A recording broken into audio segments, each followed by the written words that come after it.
strategy created the blueprint for how banks open international branches today. International banks exist because the Rothschilds did it first, but they had more banking moves in store. The Rothschilds also invented the concept of using government bonds to raise money for the government.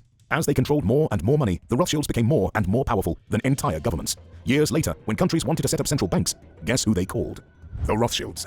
The Rothschilds helped create central banks in many countries, like the Bank of England and the Banque de France. The next time you walk into a bank, say thank you to the Rothschilds. Although, for every good thing the Rothschilds did, they also did equally brutal things, like making money off the death and slaughter of millions of people. This brings us to the second time the Rothschilds changed reality, when they decided the fate of the free world. In the 1800s, Napoleon Bonaparte was on a mission to take over the world. Napoleon was the greatest military strategist on Earth. He could outthink, outwit, and outsmart anyone on the battlefield. The problem with Napoleon was that he wasn't satisfied with merely being a rich soldier in the French army. He wanted to rule the world, and so he launched a campaign to fight and conquer every country in the world till he was ruler of the universe. How crazy is that? At first, people thought Napoleon was overrated, but they started taking him seriously when he kept defeating his enemies on the battlefield. At a certain point, it seemed like Napoleon was going to become the most powerful man in the world, even though at the time, the Rothschilds were the most powerful people in Europe. And so, in an attempt to maintain their power, the Rothschilds did something so evil that it could make the devil cry. While the world was fighting against Napoleon, the Rothschilds decided to play both sides. War is expensive. The British needed money to pay soldiers and buy weapons. Any delay in getting the necessary weapons could allow Napoleon's army to rush in and defeat the British. The Rothschilds took advantage of this situation to give quick loans to the British government. If lending to individuals was profitable, imagine how much more profitable lending to a government was. Even though the Rothschild loans came with heavy interest, it was what they did next that showed their diabolical genius. The Rothschilds went behind the backs of the British and offered loans to Napoleon too. By the year 1815, the Rothschilds were supplying Napoleon with gold and silver to buy weapons to attack the British, and at the same time were supplying the British with money for guns and bombs to attack Napoleon. They did this so no matter who won the war, the Rothschilds would be on the winning side. Whoever won would also owe the Rothschilds millions of pounds, meaning the Rothschilds would still be the most powerful banking family in Europe. But their strategy had a fatal flaw. By giving money to both sides, they were indirectly prolonging the war. Each day, hundreds of soldiers were slaughtered on the battlefields because the Rothschilds were funding the war. Eventually, the war ended when Napoleon was defeated at the Battle of Waterloo. The British coalition forces had won, and they owed the Rothschilds a lot of money. At the end of the war, the Rothschilds were even more powerful. Instead of celebrating, the Rothschilds had one more card they wanted to play, and by the time they played that card, their wealth would increase 100-fold in just 24 hours. This is the third time the Rothschilds played the world. Remember when we said Napoleon was defeated at the Battle of Waterloo? While everyone saw it as a final battle for control of the world, the Rothschilds saw it as an opportunity to increase their wealth, and they did it in the most terrible way. To understand what they did, you need to understand how the stock exchange and bonds work, but we'll explain it as simple as possible.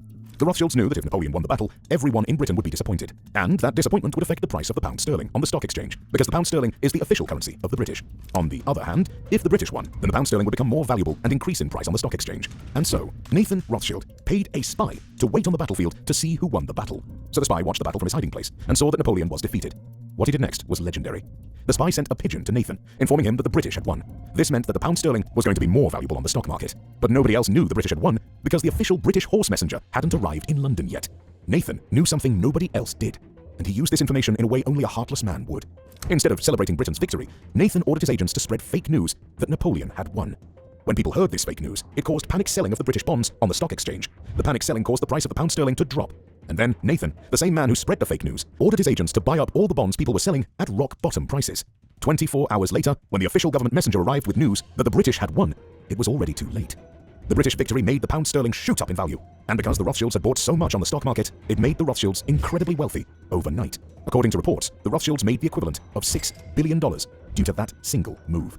And this set the stage for the next time Rothschilds changed the world by controlling how people think. Here's how they did it. The Rothschilds had amassed more money than they could spend in their lifetime, and the 5 sons taught their children the same lessons their father had taught them. Very soon, the next generation had the opportunity to put those lessons into practice. As the years went by and technology advanced, devices like the radio and television were invented. Information was no longer spread using horseback riders. All you had to do was switch on the radio or TV, and you could see and hear news from all over the world. This was a new era, and the Rothschilds saw it as a threat. They had lived their lives by the principle that money is power, but this new generation of Rothschilds realized that information is a new form of power. If you can control the information people hear, you can control what they do. According to sources, the Rothschilds secretly invested in media companies, television networks, Hollywood production studios, and newspapers. The data on exactly how many media companies the Rothschilds own is difficult to find. However, with an abundance of money, they could pay whatever price to gain control of the world's media. The Rothschilds controlled the flow of money for decades and then captured the flow of information as well. They were now in a position of power that no one in the world had ever seen before. The Rothschilds' fifth chess move is right out of their playbook. Apart from media, the Rothschilds made investments in other industries. They formed the Rothschild Group and threw money at the most important companies in the world, from the USA to Japan to Switzerland. Their stakes in these companies gave them more power to steer the world's affairs. If they wanted to, they could influence the price of items